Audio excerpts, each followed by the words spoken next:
Found the text message, I took the entire phone. That has all the pictures, all the text messages. This next photo is a picture we can't even show. A male body part. That Otis Hawkins, the man you believe to be your father, was dead. Yes, ma'am. But he's alive. And we found him for you.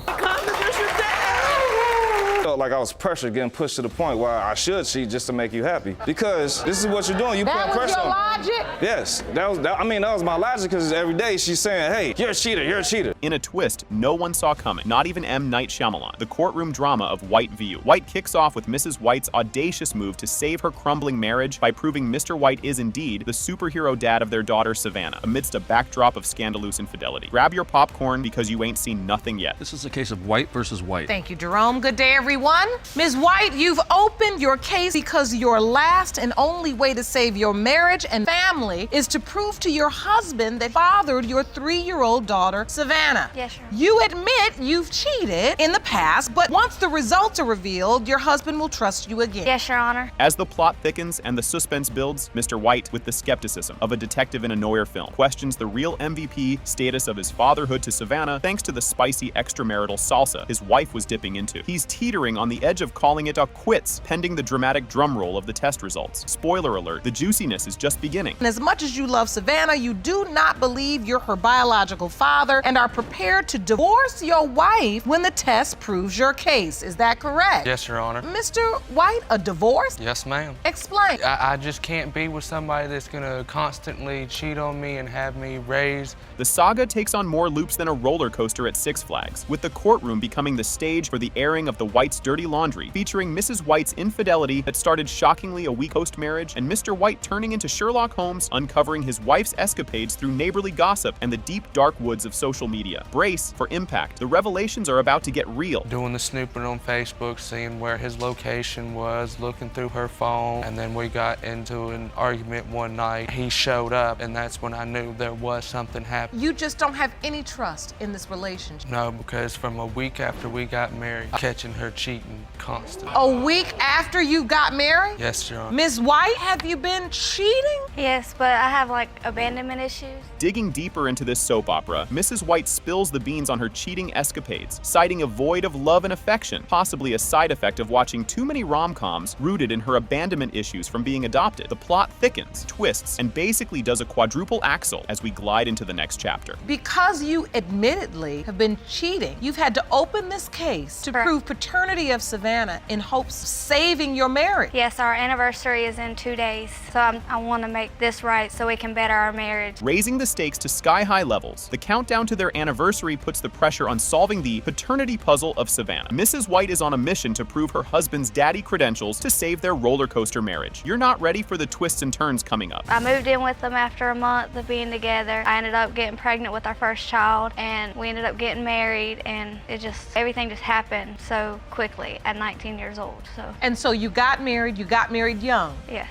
In a plot twist that adds fuel to the fire, Mr. White drops the bomb with evidence of Mrs. White's continued adventures in infidelity land, featuring risque text messages and secret rendezvous plans with mystery men, shaking the very foundation of their offspring's paternity. The suspense is killing, and more bombshells are on the way. And he said the only way I can come back into the house is if I was to admit everything and just be honest. Take me to that day. I can't imagine happening. I was hurt and I was pissed off, but at the same time, it was kind of a relief because I knew for a fact that it was actually happening. It wasn't just, oh, it's an assumption, I don't know for a fact. Just when you thought your jaw couldn't drop any lower, the courtroom is hit with a tsunami of evidence against Mrs. White, including spicy photos flying around, deepening the canyon of trust issues in their marriage. But wait, there's more. Buckle up, folks. I'm afraid to look, Jerome. So this says Happy Valentine's Day. How did you find out about this, Mr. White? When on Valentine's Day, when I found the text message, I took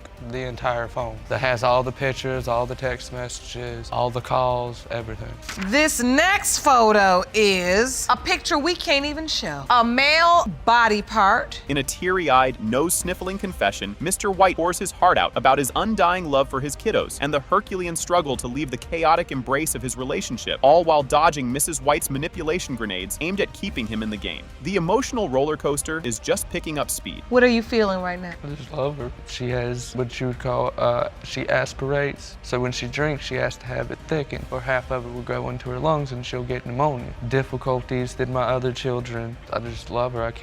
I don't know what I would do if I didn't have my kids. And I've tried to leave this relationship. Throwing a curveball into the mix, the paternity of Mrs. White's bun in the oven comes into question amidst her confession of a February fling. Yet she stands firm on Mr. White being the father. Brace yourselves, the revelation will blow your minds. Caught herself up in a lie because she just told us that she didn't sleep with him, but she just admitted to cheating in February. I don't understand, why are you still holding on to the lies? We're here now. If you say you want to fix your family and you want to try to have your husband, your marriage, you gotta be honest. I have to ask you again. Did you sleep with the other man in February on Valentine's Day? Yes, Your Honor. In a climax filled with bated and bad breath, the courtroom's atmosphere is thick with anticipation as the paternity test results are revealed. It has been determined by this court, Mr. White, you are her father. As the screen flickers to life, we're catapulted headfirst into a saga of soap opera proportions. The curtain rises on the dramatic case of Casey versus Ewing, Edwards, and Hawkins, unfurling a paternity dispute juicier than a ripe peach at a summer picnic. Ms. Casey, who spent her life under the impression that her father was the man named on her birth certificate, now deceased, finds her world rocked by Mr. Edwards' bold claim that he, in fact, is her real dad. Just when you think you're about to get a handle on this emotional ride, it does a loop-the-loop. Miss Casey, you say that for more than 25 years, your mother has told you that a deceased man who is listed on your birth certificate is your biological father. Yes, Your Honor. Now another man, Mr. Edwards, is claiming he is your biological father. Yes, Your Honor. The atmosphere is charged with the kind of suspense you'd expect before the final showdown in a reality TV show. As Ms. Case takes the stage, she lays bare the soul-crushing journey of growing up fatherless, the existential crisis of not knowing her real lineage, and how this mystery has been a thorn in her side, messing with her identity and upbringing. Her heartfelt confession is more gripping than the season finale cliffhanger of your favorite series. Actually, it been hell. Not knowing where I came from, I built a bond with Otis Hawkins, who's on my birth certificate, even though he's not ever been in my life. I do not know what the man looks like. I don't have a picture of him. I don't have anything about him, but he is on my birth certificate.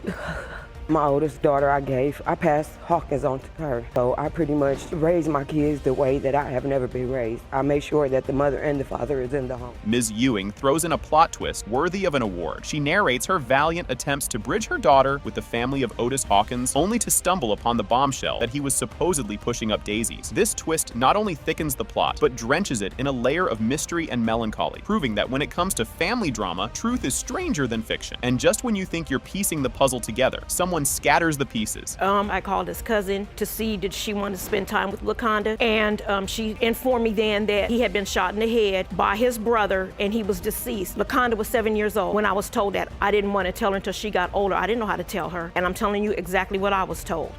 The air crackles with tension as Mr. Edwards steps up, wearing his heart not just on his sleeve but practically on a billboard. With the passion of a Shakespearean hero, he declares his unwavering belief that he is Ms. Case's progenitor, citing eerie familial resemblances and a gut feeling that screams family. This declaration throws a wrench into the works, ensuring your guesses are as good as flipped. I don't even understand how I can tell. It's like the hair stands up on my back. She looks so much like my family. She's got everything that my mom had. I got 6 other daughters, and my youngest daughter, I mean, if you look at her and look at her, you would. They look very similar, you're Yes, saying. yes, ma'am, they look. At some point, you hear from Mr. Edwards. Yes, Your Honor. Judge Lake, with the timing of a seasoned drama queen, drops the bomb that Otis Hawkins, long thought to be an ex-member of the land of the living, is actually alive and kicking. This twist not only sends the courtroom into a frenzy, but turns the case and Ms. Case's understanding of her family tree on its head. The collective gasp of the courtroom is just a teaser for the roller coaster of revelations ahead. You've been told for over 25 years that Otis Hawkins, the man you believe to be your father, was dead. Yes, ma'am. But he's alive.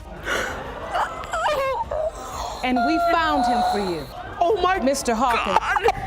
God. Oh my God, LaConda, there's your dad. In a crescendo of anticipation, the truths we've been salivating for spill out like the juiciest of gossip. The DNA results are finally here. Pertaining to whether Mr. Hawkins is the father of Ms. Casey. Mr. Hawkins, you are not her father. LaConda, in my heart, you still my child. I know. Right out of the gate, Judge Lake bursts onto the scene, all business, introducing the high-stakes courtroom drama of Pace versus Fobbs and Randolph. There's Mr. Pace practically shaking in his boots, scared to bits about the thought of not being the bio dad to little Prince. He throws the gauntlet down at Miss Fobbs, accusing her of the ultimate betrayal, hitting the hay with his BFF, the other dad contender. And just when your jaw hits the floor, buckle up. You may be seated. Hello, Your Honor. Hello. This is a case of Pace versus Fobbs and Randolph. Thank you, Jerome. Good day, everyone. Mr. Pace, you say you will be crushed today if DNA results reveal you are not biological father of your son, Prince. Yes, Your Honor. You maintain that the defendant betrayed you by cheating with Prince's second possible father, your best friend. Yes, Your Honor. You can cut the tension with a knife as we plunge headfirst into the saga. Miss Fobbs, with a gulp, cops to her epic blunder of juggling the two gents, but crosses her fingers and toes, hoping Mr. Pace is the real daddy-o of her son. Mr. Randolph, the partner in crime and second daddy possibility, sheepishly acknowledges his part in this soap opera. Brace yourself, the plot's about to thicken. Say you were caught between the man you're in love with and his best friend. Yes, Your Honor. But you say you're still hoping with all your heart that Mr. Pace is your son's biological father. Mr. Randolph, you're Mr. Pace's best friend. Yes. And the second potential father of Prince. Yes, Your Honor. As the tale spins out, the stakes are sky high. Mr. Pace lays it all on the line, pouring out his heart about his bond with Prince and giving us the lowdown on how he and Miss Fobbs crossed paths and the drama that led to the baby bombshell. You won't believe the next twist in this saga. I would say 3 relationships: the relationship that I have with Miss Fobbs, as well as the relationship that I have with Mr. Randolph, also the relationship that I have with Prince. So there is a lot on the line for me. That's my little man. We watch TV together. I'm feeding him cereal in the morning. He's like my real little buddy, and he looks up to me, and I don't want to let him down, basically. The plot doesn't just thicken, it's practically congealing. Miss Fobbs spills the tea on her slip-up with Mr. Randolph, blaming it on feeling left in the cold by Mr. Pace's graveyard shifts. Yet, the soap opera is far from over. Once we found that out, being that she wanted her own space, we ended up moving into another spot together. So you were in a real relationship with Mr. Pace? Yes, Your Honor. When did this love triangle, this cheating, begin, and how? I wouldn't necessarily call it a love triangle. The situation with me and Randolph only happened once. Each moment is juicier than the last. The sordid affair surfaces during a spat, slapping Mr. Randolph with the potential daddy label. This revelation is marked by Mr. Pace's sense of betrayal and his surprisingly zen confrontation with Mr. Randolph. The suspense is building to a crescendo. Basically, what we were arguing about was past. It was just me feeling neglected. I do work a lot. I promote clubs and parties, so I am out and I am around a lot of, I would say, women, and she kind of takes that as me being unfaithful. So were there trust issues? At times, but not at the time that the situation occurred, no. The face-off unveils shocking truths. The clash between Mr. Pace and Mr. Randolph unfolds, with Mr. Randolph owning up to the boozy blunder. Hold tight. What's coming will have you clinging to the edge of your seat. We kind of all agreed, me and him agreed, that we definitely needed to find out what was going on as far as the DNA of. Have you slept with Ms. Fobbs? Yes, I did. And he said yes? Strangely enough, he did say yes. So, Mr. Randolph, I just have to ask, how could you sleep with your best friend's girl? As the puzzle pieces start snapping into place, the suspense is torturous. The trio begins the baby face-off, scrutinizing Prince, Mr. Randolph, and Mr. Pace for any family resemblance. The upcoming twist is going to knock your socks off. Pretty much exactly alike? Little characteristics, forehead maybe, mouth, but When you look at this picture, Ms. Fobbs, do you see any resemblance? No, I don't. Do you see a resemblance to Mr. Pace? Yeah, he looks like Byron more than he looks like Randolph. I see my nose a little, as well as maybe my upper lip. Despite the backstabbing, Mr. Pace, Miss Fobbs, and Mr. Randolph strive to keep the peace for the sake of Prince, with both would-be daddies still in the picture. But hold on to your hats. The real bombshell is moments away. You, Mr. Pace, and Mr. Randolph, you all have tried to reconcile and keep your friendship despite this? Yeah, correct, Your Honor. I've been knowing Mr. Randolph over 10, 12, 15 years almost. I don't want to say bros before, but I do want to say that I understand that men kind of have a bond that women don't have, so. The air is electric with suspense. The climax approaches with the unveiling of the DNA test results. It has been determined by this court, Mr. Pace, you are not his father. My bad, bro. So sorry. Continuing on with the next result. It has also been determined by this court, Mr. Randolph, you are not.